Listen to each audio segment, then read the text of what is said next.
Hello, be. Good morning for today's video. Share ko lang aking nagdaang a day in my life during long holiday here in UAE. Medyo late upload na nga dahil nga now lang talaga ako nagka-free vacation from work.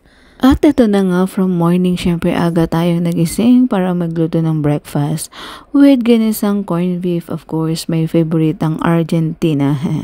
Baka naman. So as usual, magigisa lang po tayo ng bawang at sibuyas and then konting halo-halo.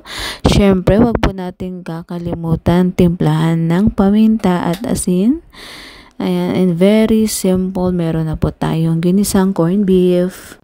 And after po ng ating ginisang corned beef, so syempre dinagdagan ko na rin po ng tortang itlog na ginisa sa kamatis para swak na swak ang ating breakfast ulam. And again, magigisa lang po tayo ng bawang, kamatis, and sibuyas. Then pagkagisa, ihalo na natin sa binatong itlog, pinating itlog, So, tinimplahan natin of course ng paminta pa rin and asin pampalasa. So, ito nga pala may natira akong chicken strips. So, niluto ko na rin additional pang breakfast. Then, ready na ang ating ulam. So, ito nga pala in the other side while preparing our breakfast. Syempre, sinabayan ko na rin po ng paglalaba. So, alam naman natin dito sa ibang bansa, salang lang sa washing machine. And then, in a few minutes, pwede mo na siyang isampay.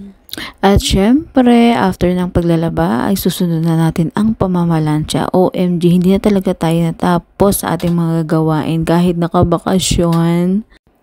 So dahil nga natapos na ang ating gawaing bahay, ito na at ready to rampa na with friends.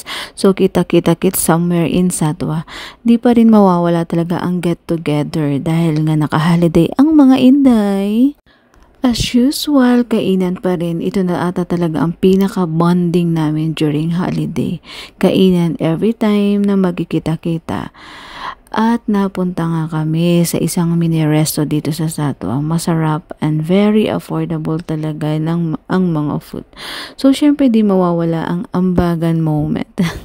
Likas na talaga yan sa amin. Syempre para naman hindi mabigat para sa lahat. At dahil nga magagabi na rin, so napagplanuhan namin na mag-seaside walking, picture-picture, ayan. Kaya napagplanuhan namin makapasyal or mapuntahan ang Almamzar Beach, kung saan, ayan, at nakita namin ang seaside during night. So, ang daming tao talaga.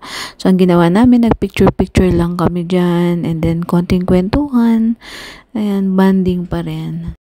So, after picture-picture, ayan, uwian na. Konting tambay sa bus station, kulitan.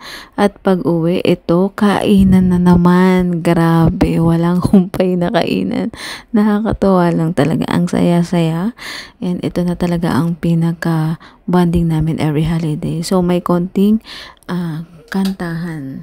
So, after nga nakapag-decide naman kami na mag-disco. Try namin. Ayan. So, ready na sila for disco.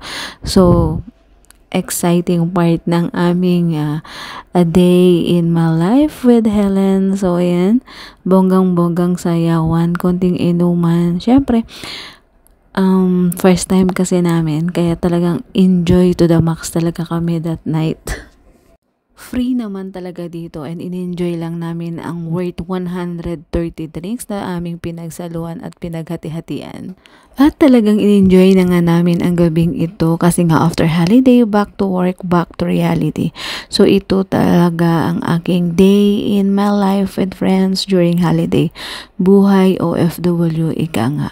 We work hard and we play hard. Hope you like this video, be. And thank you for watching. God bless.